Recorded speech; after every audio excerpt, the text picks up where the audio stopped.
Phosphate की वृद्धि से क्या हो सकती है, फॉस्फेट की कमी से क्या हो सकती है। अब जरा सा समझिए फॉस्फेट का इतिहास, ये भी जरूरी है। कहा जाता है कि अरब में 12वीं सदी में खोज लिया गया था फॉस्फेट। कौन सी सदी में? 12वीं सदी में ही। कहाँ पर? अरब। अरब यानी सऊदी अरब, अरब यानी सऊदी अरब। सऊदी अरब में कहा जाता है कि 12वीं सदी में ही फॉस्फेट को खोज लिया गया था। लेकिन किसी ने पूछा, खोज तो लिया गया, ठीक है आप कहते हैं, लेकिन बताइए वह खोजने वाले कौन है? तो पते नहीं। इसलिए हम लिख दिए नो कन्फर्म, पते नहीं। तो कहा तब इसका कोई बात नहीं, हटाइए, झूठे फूसे को आप बोल रहे हैं, कुछ प्रमाण दीजिएगा ना।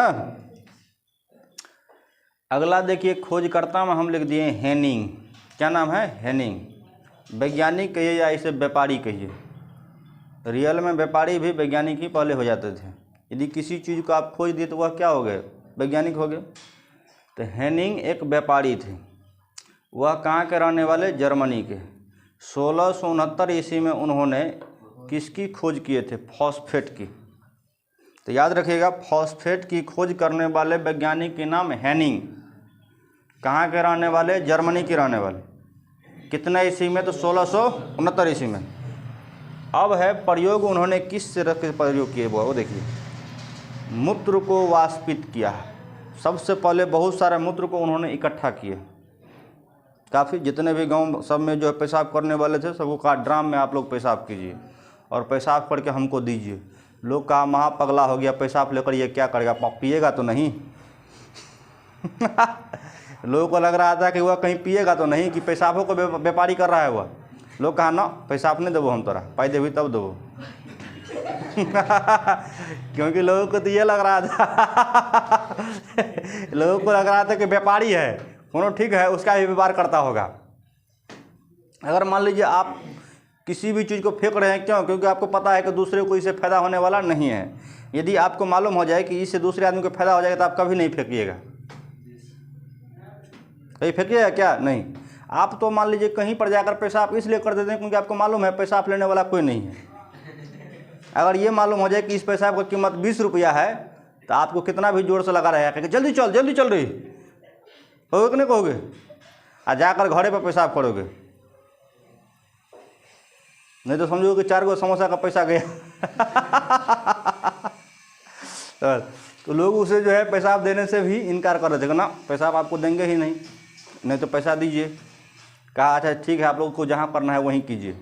तो बेचारा धीरे धीरे 1 महीना तक जो है अपने पेशाब किए डब्बा में, और बहुत जब उसको कुछ 5 लीटर 6 लीटर पेशाब जब हो गए तो मूत्र को उन्होंने क्या किए? वाष्पित यानी गर्म किए। और मूत्र तो ऐसे ही गर्म रहते हैं, मूत्र वैसे ही काफ़ी गर्म होती है। आप यदि किसी बिल्डिंग को गिराना है आपको, तो आप इस बिल्डिंग के जड़ में लगातार पेशाब कीजिए। अब पूरे परिवार को कहिए इसी जड़ में पेशाब कीजिए। अगर तो किसी से दुश्मनी है तो मान लीजिए किसी पड़ोसी से दुश्मनी है तो इसके किसी कोंटा पर जाकर के डेली इसके पीलर पर पेशाब कीजिए।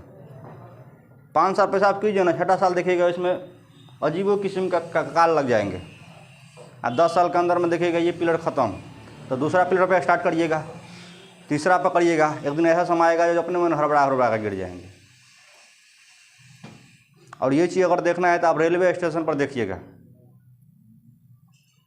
देखिएगा कि किसी एक जगह पर पेशाब लोग बार बार करते रहते हैं, देखिएगा उस जगह का बिल्डिंग ऑटोमेटिक गिर जाती है और उसमें बहुत ज़्यादा बदबू भी होती है।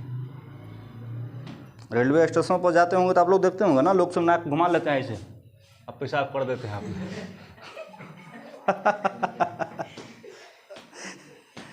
काफ़ी बदबू रहता है इसलिए। और यहाँ का बिल्डिंग जो है ऑटोमेटिक गिर जाएंगे।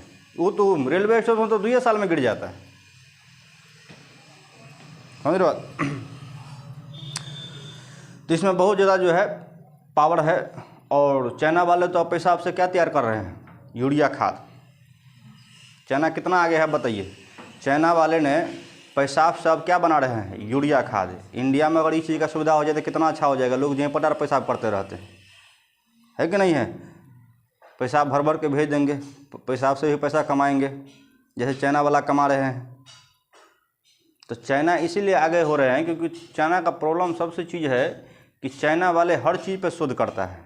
बताइए पेशाब पर भी उन्होंने शोध करके क्या तैयार कर दिए, यूरिया खाद, क्योंकि यूरिया भी काफ़ी गर्म और पेशाब भी काफ़ी गर्म। बहुत सारे लोग है, आप लोग को बचपन में याद होगा कि किसी का हाथ जब कट जाती थी तो लोग कहते देखो उस पर पेशाब कर दो, बच्चे से लोग सुसु करवा लेते थे हाथ पर, याद है आप लोगों को, है कि नहीं है?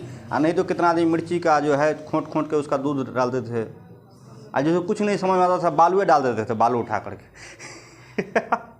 लेकिन बालू से आपको टेटनस होने की चांसेस बढ़ जाएंगे। दूध भी कारगर नहीं है, सबसे अच्छा कारगर क्या है? पेशाब। आप पेशाब को इस पर डालिए, 2-3 बार पेशाब कर दीजिए, ब्लड बंद हो जाएंगे, और ब्लड बंद होंगे तो ठीक हो जाएंगे। लगातार कीजिएगा तो आपको कोई दवा उवा लेने की ज़रूरत नहीं, आपको ऐसे ही ठीक हो जाएंगे। तो मूत्र को उन्होंने क्या किया, हुआ काफ़ी गर्म किए। अब बताइए कि गर्म किए तो उसमें से क्या होंगे, हुआ वाष्पित होंगे, यानी उसमें से बहुत सारे चीज़ जल के बाहर निकलेंगे और कुछ लास्ट में बच जाएंगे। प्लस अवशेष यानी जब वाष्पित किए तो कुछ बच गए शेष उसमें, प्लस लाल गर्म कर, जब कुछ शेष बच गए अंदर में तो उसे क्या कर दिए, तब काफ़ी गर्म किए, यानी वह तब तक लाल नहीं हुआ तब तक उसको छोड़ा नहीं हुआ, उसको गर्म करते करते क्या कर दिए, लाल कर दिए। और जब लाल कर दिए तो वाष्प को इकट्ठा कर चमकीला फास्फोरस प्राप्त किया। अब आप लोग समझ गए कि फास्फेट का आविष्कार हेनिन ने किए थे, जर्मनी के रहने वाले थे, 1669 ईस्वी में पेशाब से किए थे। पेशाब को खूब खोलाए, खोलाते इतना खोला दिए कि पूरी तरह से वह लाल हो गए। लास्ट में जो बचे वही क्या है, फास्फोरस है। लास्ट में जो बचे तो वही क्या है। तो आप लोग भी इसका शोध कर सकते हैं कि हेनिंग वाला सिस्टम आप लोग भी कर सकते हैं। 5 लीटर पेशाब कर लीजिए, किसी बर्तन में डाल दीजिए, नीचे में आग लगाइए, देखिए तो कुछ बचता है कि पूरा उड़िए जाता है। चेक कर सकते हैं कि नहीं कर सकते हैं, क्योंकि उसमें कुछ चीज़ मिला हुआ थोड़े है। पेशाब का 5 लीटर ले लीजिए, हंडी में डाल दीजिए, खूब नीचे से आग दीजिए, और उसका शोध जैसे उन्होंने किया, लास्ट में जो बचेगा आपका दीजिएगा, हम भी फास्फोरस का आविष्कार कर दिए। आप देखिए ना, पूरी पानी को अगर आप जलाइएगा तो पानी पूरी तरह से उड़ जाएगी, लेकिन पेशाब को जब आप जलाइएगा तो पूरी तरह से कभी नहीं उड़ेगी। जो कि पेशाब और पानी में आपको अंतर कोई नहीं लगेगा दोनों सेम ही है कि नहीं है? दारू वाला का पिला दीजिए तो आराम से पी जाएंगे, कहेंगे आप दारू है। क्योंकि दारू में क्या होता है, वो गर्दन के पास जाने के बाद जलन होगी, और पेशाब पीने पर भी गर्दन के पास जाने के बाद क्या होती है, जलन। तो दारू वाला पी सकता है कि नहीं पी सकता है? इसीलिए कितने दारू वाला को लोग पेशाब जो है डाल के पिला देते हैं, वह पी भी जाता है, उसको लगता है कि ओरिजिनल दारू है ये। मांसाहारी दारू, नशा करने वाला इंसान को कुछ भी खिला दीजिए वह खा सकता है, और काफ़ी ज़्यादा बदबू भी करता है वो चीज़, बहुत ज़्यादा बदबू करता है। प्रयोग आप समझे बुआ कैसे किया, किसी को दिक्कत? अब अगर मान लीजिए आप लोग को याद रहेंगे कि फास्फोट का आविष्कार उन्होंने कैसे किया था, पेशाब से किए थे, काफ़ी गर्म किए थे, ऑटोमेटिक जो बचे वही क्या हो गया, लाल फास्फोरस। और उसको सुरक्षित के लिए कहाँ रख दिए, तो पानी के अंदर गाड़ कर, पानी के ऊपर में रखते आगे पकड़ लेती है, गर्मी के मौसम में अचानक से अपने आप आग पकड़ लेती है फास्फोट में। हाँ, इसीलिए धरती के ऊपर नहीं रखा, पानी के अंदर गाड़ दिए, ऊपर में पानी अपना है। किसी सामान में रख के, जैसे मान लीजिए किसी बोतल हुआ, कोई शीशी हुए, उसमें रख करके पानी के अंदर गाड़ दिए उसको, अगर ऊपर में रखते तो ऑटोमेटिक कभी भी आग पकड़ लेती है, क्योंकि वो काफ़ी ज्वलनशील है ना। जैसे पेट्रोल को लोग ढक के रखते हैं, पेट्रोल को यदि आप खुला छोड़ दीजिएगा तो ऑटोमेटिक गैब, लगा कि कोई जादू वाला जो है पेट्रोल लेकर चले गए, पेट्रोल गैब हो जाएंगे ऑटोमेटिक। आप मुंह को खोल कर छोड़ दीजिए ना, है कि नहीं है? पेट्रोल काफ़ी मात्रा में उड़ती है, उड़ती क्यों है? क्योंकि वह ज्वलनशील है, काफ़ी ज्वलनशील है, ज्वलनशील ही नहीं है, बहुत अधिक ज्वलनशील है। अगर पानी में किसी को आग लगाने की क्षमता है तो वह पेट्रोल को है। पेट्रोल को आप पानी में डाल दीजिए, आग लगा दीजिए, जल जाएंगे। पोखर में डाल दीजिए पेट्रोल, माचिस लगा दीजिए, देखिए पोखर में आग लग जाएगी, लेकिन वह आग तब तक जलेगी जब तक इसमें पेट्रोल रहेगी। जैसे ही पेट्रोल ख़त्म आग खत्म। रियल में पानी को कुछ नहीं होगा, पानी को कुछ नहीं। कहीं भी आप बाल्टी में चेक कर सकते हैं, या मम्मी के पानी दीजिएगा गिलास में, एक मुन्ना पेट्रोल डाल दीजिएगा, जैसे ही मम्मी ऐसे करेगी माची जला कर डाल दीजिएगा, हवा। मम्मी कहेगी ये कौन सा जादू हो गया कि हम जादू सीख कर आए हैं आज, आर्यो सर हमको जादू सिखा दिए हैं पानी में आग लगाने का।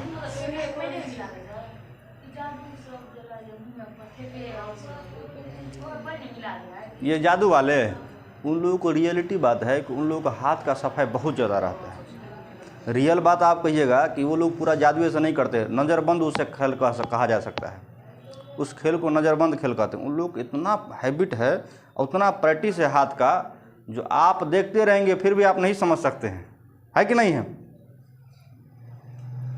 कमाल का उन लोग का हाथ सफाई रहता है, नज़रबंद खेल उसे कहा जाता है बुआ।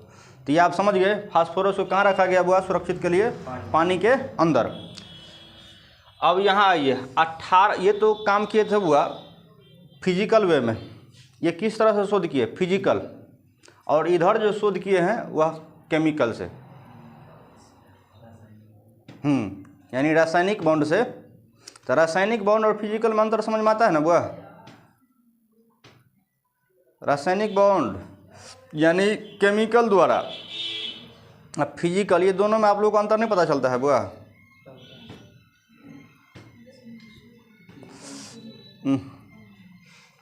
अब देखिए हम जो चल रहे हैं हम फिजिकल वे में है, रियल में किस में है, फिजिकल वे में है। हमारे बॉडी के अंदर जो हम जो बोल रहे हैं, अभी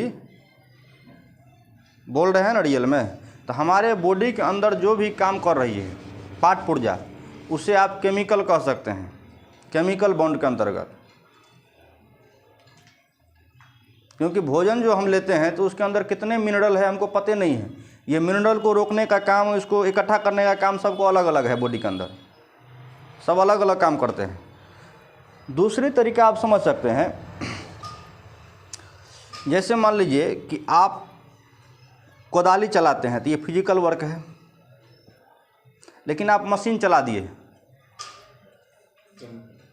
इलेक्ट्रिक है कि नहीं है, तो वह इलेक्ट्रिक जो है इसे आप केमिकल बॉन्ड कह सकते हैं, यानी रासायनिक बॉन्ड। समझ में आ रहा है बात। फिर से मान लीजिए कि अभी पंखा चलेगी तो इसे आप लोग रासायनिक के अंतर्गत कहेंगे, यानी इलेक्ट्रिक के अंतर्गत, लेकिन बेना डोलाएंगे, बेना, ये है फिजिकल। नहीं अल्लाह समझ में, समझ गया ना। जो मशीनरी के द्वारा होंगे उसे आप लोग केमिकल के अंतर्गत कह सकते हैं, लेकिन जो आप खुद से करेंगे उसे आप फिजिकल कह सकते हैं। अब आप समझ गए होंगे, अब दिक्कत नहीं होगा, है कि नहीं है। जैसे मान लीजिए कल चलाएंगे, कल हाथ से, तो फिजिकल है। अब बटन दाब के मोटर चला देंगे तो रासायनिक है। क्या है, रासायनिक। 1800 ईस्वी में एडीन वर्ग के जेम्स बर्गेस रेडमैन ने रासायनिक विधि से इलेक्ट्रिक, रासायनिक विधि कही या इसे इलेक्ट्रिक विधि कहिए, इलेक्ट्रिक विधि द्वारा प्राप्त किया। किसको, फास्फेट को। तो पहला वैज्ञानिक है आपका हेनिंग, और दूसरा वैज्ञानिक का नाम है बर्गेस रेडमैन, बर्गेस। अब देखिए उन्होंने क्या क्या किए, तो लाल फास्फोरस और सफ़ेद फास्फोरस। लाल फास्फोरस का इस्तेमाल माचिस बनाने में किए, लाल फास्फोरस का इस्तेमाल माचिस बनाने में, और सफ़ेद फास्फोरस का इस्तेमाल रॉकेट बनाने में किए।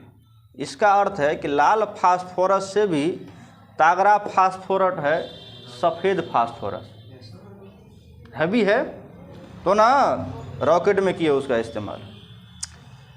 अगला है आपका फर्टिलाइज़र, अगला है डीएनए। अब फर्टिलाइज़र क्या है वो समझिए, जैसे खाद बनता है, खाद का इस्तेमाल करते हैं। दूसरी चीज़ कि आप लोग डिटर्जेंट पाउडर का इस्तेमाल करते होंगे, डिटर्जेंट पाउडर। अब ये डिटर्जेंट पाउडर को हम दो लेते हैं, एगो ले लीजिए निरमा, निरमा आप लोग यूज नहीं करते, व्हील करते हैं नहीं यूज, व्हील ले लीजिए। और एक है आपका सर्फ एक्सल। आप देखिएगा व्हील में बहुत ज़्यादा मात्रा, अगर दोनों का आप अगर 1 kg का ले लीजिए सर्फ एक्सल, 1 kg का ले लीजिए व्हील, तो आपको देखिएगा व्हील में लगेंगे ज़्यादा पाउडर है। और सर्फ एक्सल वजन के हिसाब से दोनों सेम है, लेकिन आँख के नज़रों के हिसाब से आप लोग इसमें ज़्यादा है, इसमें कम है। तो कारण है फास्फोट होते हैं बुआ वजनदार, फास्फोट में वजन ज़्यादा होती है। और जितने आपका एक्सल पाउडर जो है, एक्सल पाउडर में एक्सल डिटर्जेंट जो है सर्फ आपका, ये एक्सल डिटर्जेंट एक्सल में जो है उसमें ओनली फॉर फास्फेट का इस्तेमाल किया गया है। और फास्फेट से आपको कपड़ा ज़्यादा मात्रा में धुएगी, यानी उसमें से गंदगी ज़्यादा मात्रा में वह साफ़ करती है। दूसरी चीज़ कि आपके कपड़ा में रूसी नहीं आने देंगे फास्फेट। और व्हील जो है, व्हील में फास्फेट की मात्रा कम है और सोडा की मात्रा ज़्यादा है, जिसके वजह से सोडा हल्का होती है, हल्का होने की वजह से जो है आपको ज़्यादा मात्रा में व्हील दिखती है। इसीलिए व्हील सर्फ से आप देखिएगा कि ज़्यादा मात्रा में आपको कपड़ा साफ़ भी नहीं होंगे। अगर साफ़ अगर आप ज़बरदस्ती कीजिएगा तो देखिएगा रूसी जल्दी आएंगे।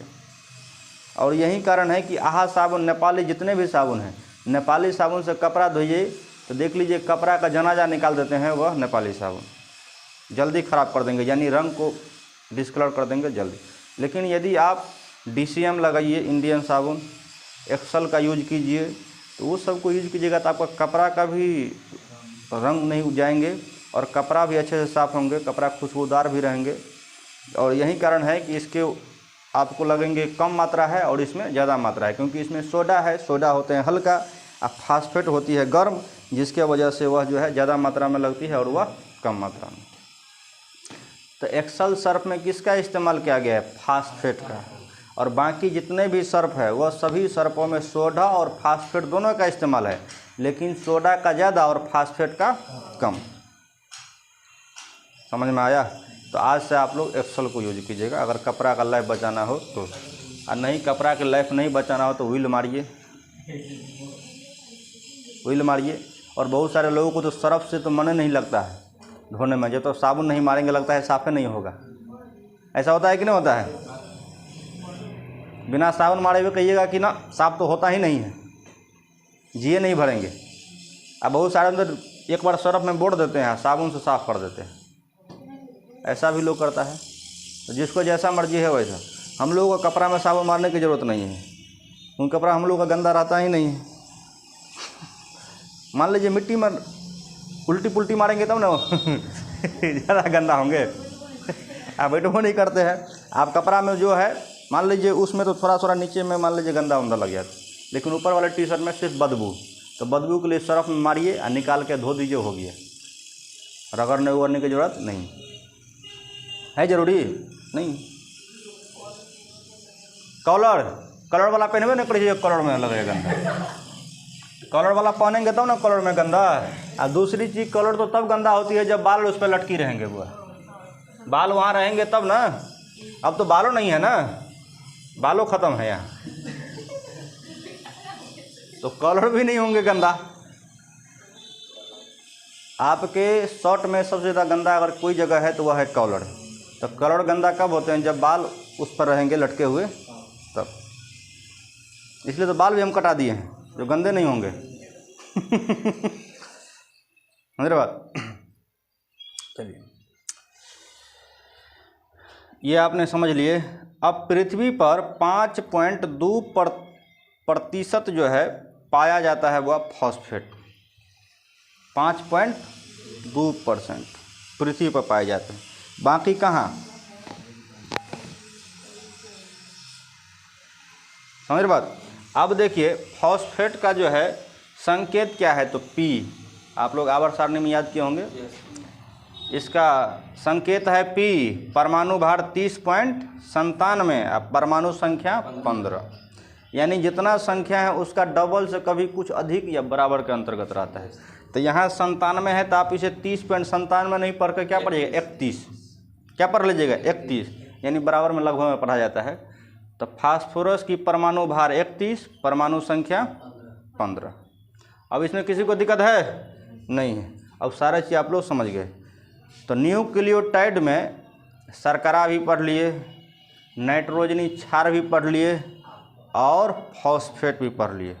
फॉस्फेट की वृद्धि से आपके बॉडी में क्या हो सकते हैं, फॉस्फेट की कमी से आपके बॉडी में क्या हो सकते हैं, फॉस्फेट की आविष्कार कौन कौन किए, भौतिक विधि से कौन किए और रासायनिक विधि से कौन किए, ये भी आपने देखे। तो पहला प्रयोग में पेशाब के द्वारा और दूसरा प्रयोग में आपने देखे रासायनिक विधि से। कौन सी विधि से? रासायनिक विधि से। तो पेशाब के द्वारा कौन किए थे? हेनिंग। और पेशाब के ये जेम्स बर्गेस रेडमैन ने किए थे इलेक्ट्रिक विधि से। तो उन्होंने दो किए थे, लाल फास्फोरस और सफ़ेद फास्फोरस। लाल फास्फोरस का इस्तेमाल किए थे माचिस के तिल्ली बनाने में और सफ़ेद फास्फोरस का इस्तेमाल रॉकेट में, फर्टिलाइज़र में और डीएनए में। इसमें किसी को दिक्कत है? तो अच्छे से आप लोग समझ गए।